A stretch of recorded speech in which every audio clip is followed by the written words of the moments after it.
Étudions maintenant les propriétés de la fonction exponentielle. Donc, encore une fois, lorsqu'on n'a pas de contexte, le domaine, c'est les réels.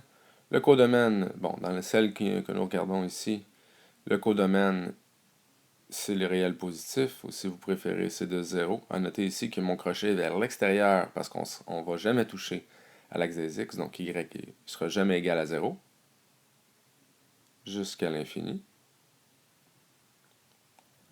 L'abscisse à l'origine ici, c'est l'endroit où ça croise l'axe des x. Et je vous rappelle qu'on a une asymptote. Donc ici, elle n'ira jamais toucher à l'axe des x. Alors, il n'y a aucune abscisse à l'origine.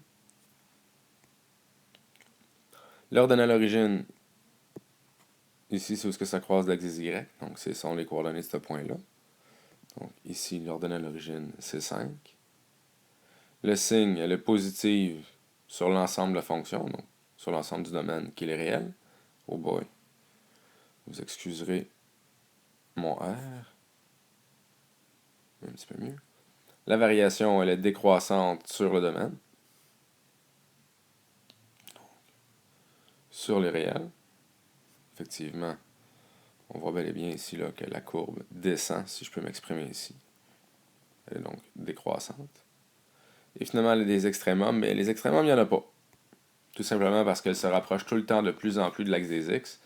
Donc, on peut tout le temps trouver une valeur qui est encore plus basse. Et elle va jusqu'à l'infini. Donc, on va écrire qu'il n'y en a tout simplement pas.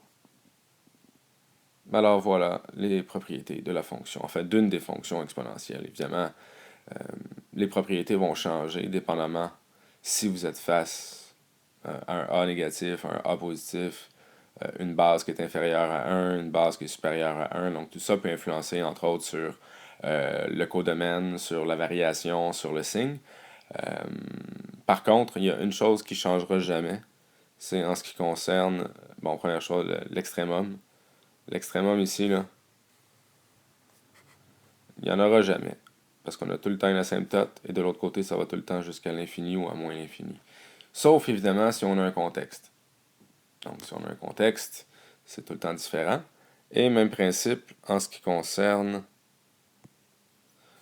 l'abscisse à l'origine. Étant donné qu'on a tout le temps une asymptote, on n'aura jamais d'abscisse à l'origine. Le domaine va tout le temps être les réels, mais tout le restant peut changer.